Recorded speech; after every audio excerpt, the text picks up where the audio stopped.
Today I have 4 completely unrelated things to talk about, but no more than 90 seconds to say about any of them. So here we go. 1, Skookum's largest fundraiser of the year is called Eat, Drink, and Be Giving. It's a semi-formal event we hold every year in November. And this year it's going to be virtual. Still working on the details, but we're planning to move it up, do it in October sometime. And we'll stream from our office and maybe some live music and, heartwarming stories about Skookum's work in the age of COVID. This event has always and will again this year be free to attend, but we're going to add a meal delivery option. So for a reasonable price, you can have a meal and, if you like, a bottle of wine delivered to your house. That way you don't have to prepare dinner that night. We're also thinking about a method for pairing up families so that groups of 4 to 8 can meet up and watch the event together. I've been in denial about this. I'm really disappointed. We won't be able to gather in person. This is the right call. We needed to do it. But, now that I've kind of come to terms with it and we've started planning, I think it may be pretty cool. So more on that soon. Second, sudden change of topic. Child abuse is now illegal in Iran for the first time ever. For 11 years, there's been a bill pending in the Iranian parliament that would give legal protections to women and children. And it passed last month. Sadly, the reason that it finally passed was public protests over a video of a 14-year-old girl who was murdered by her father in a ritualistic execution that's called an honor killing. The new law isn't perfect. It exempts mothers from much responsibility because in Iranian law, mothers are not legal guardians. But this is a big step forward.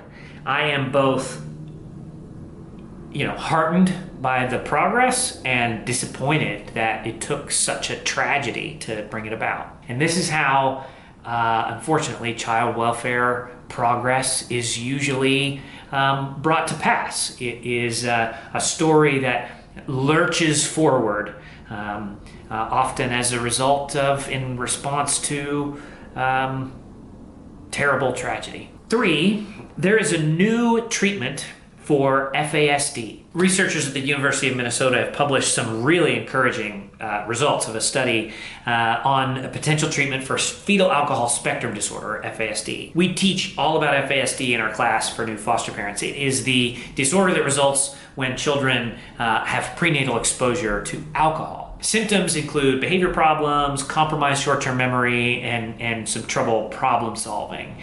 But in this study, which was randomized, double-blind, placebo-controlled, and conducted over 4 years, a very common dietary supplement called choline, I think.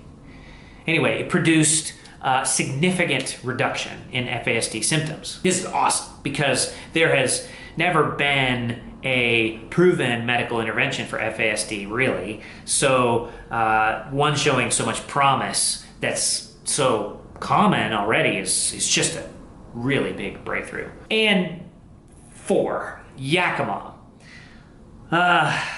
Yakima news is no news. I wish I had more to say about this than I do, but we continue to wait on COVID case counts to decline before we take our next step. The good news is we have raised enough money. We're all ready to go. We've hit all our benchmarks for taking our next step, which would actually be to rent a house and get it licensed.